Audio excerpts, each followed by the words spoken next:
आज का topic induction motor से रिलेटेड है, जिसमें हम कोगिंग and crawling affects induction motor से जो रिलेटेड है उन अफेक्ट्स को स्टडी करेंगे। इन अफेक्ट्स को कैसे मिनिमाइज करते हैं और ये अफेक्ट्स जो से है वो कैसे अकर होते हैं। तो ये वीडियो मोस्ट इम्पोर्टेंट है इंडक्शन मशीन्स के से रिलेटेड। सो ये कोर्स आउटलाइन है जिसमें हम कोगिंग अफेक्ट को, क्रॉलिंग अफेक्ट को और कैसे इन अफेक्ट्स को मिनिमाइज करते हैं और ये कैसे अकर होते हैं इनको स्टडी करेंगे। ओके, सो जो कोगिंग अफेक्ट है उसको हम टीथ लॉकिंग या मैग्नेटिक लॉकिंग भी कहते हैं। मीन्स के ये वो फिनोमेना है कि जिसमें स्टेटर और रोटर के टीथ आपस में मैग्नेटिकली लॉक्ड हो जाते हैं, जिसकी वजह से जो रोटर है वो मूव नहीं कर पाता। मीन्स कि अगर हम even after supplying full voltage to stator winding of 3 phase induction motor, rotor fails to start. अगर हम इंडक्शन मोटर के स्टेटर को 3 फेज एसी सप्लाई प्रोवाइड कर दें और अगर वोल्टेज में राइज भी लेके आएँ, तब भी जो रोटर उसका है वो मूव नहीं करता।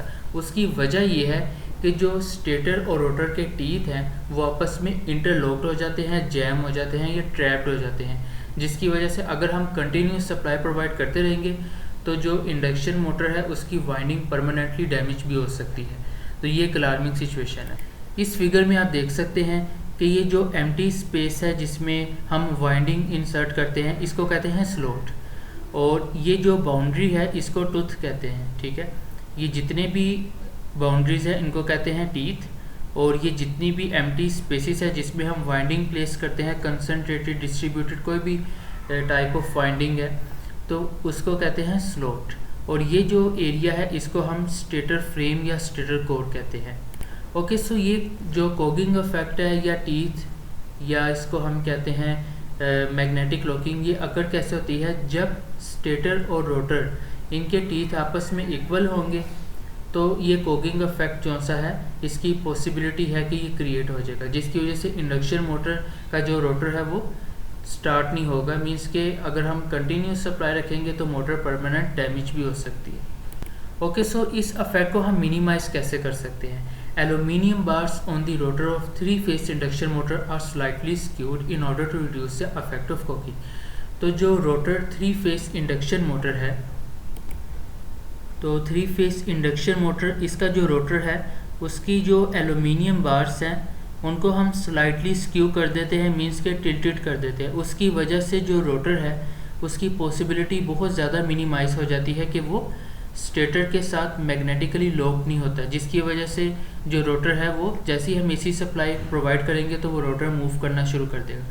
तो ये आप देख सकते हैं कि जो एलुमिनियम बार्स है उनको स्लाइटली स्क्यू कर देते हैं, जिसकी वजह से हम मैग्नेटिक लॉकिंग, टीथ लॉकिंग या कोगिंग इफेक्ट के फिनोमेना को मिनिमाइज कर देते हैं। ओके, नेक्स्ट जो अफेक्ट है वो क्रॉलिंग इफेक्ट है। ये फिनोमेना क्या होता है कि जिसकी वजह से जो इंडक्शन मोटर है उसका रोटर स्लो डाउन हो जाता है। मीन्स के जो इंडक्शन मोटर की स्पीड है वो स्लो डाउन हो जाती है। इसके बहुत सारे कॉजेस है जिसकी वजह से क्रॉलिंग इफेक्ट हो जाता है। मोटर जो सी है उसकी स्पीड स्लो डाउन हो जाती है।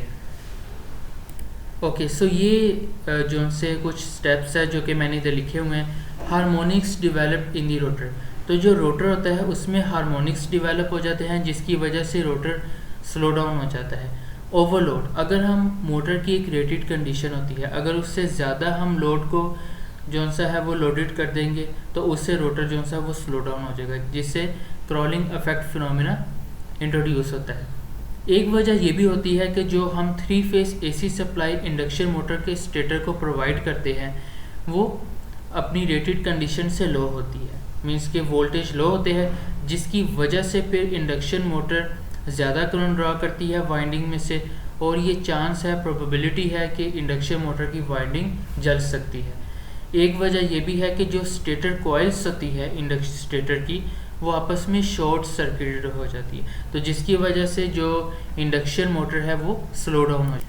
तो ये 2 बेसिक फिनोमिना थे कि कोगिंग और क्रॉलिंग इफेक्ट क्या होता है। ये इंटरव्यू से रिगार्डिंग भी मोस्ट इंपॉर्टेंट है और थ्योरी से भी रिलेटेड ये मोस्ट इंपॉर्टेंट टॉपिक्स है कि कोगिंग इफेक्ट और क्रॉलिंग इफेक्ट्स क्या है। तो अगर आपको वीडियो पसंद आई है आप इस चैनल को सब्सक्राइब करें और इस चैनल पे PLC ऑटोमेशन और HMI स्काडा से रिलेटेड भी वीडियोज़ को विजिट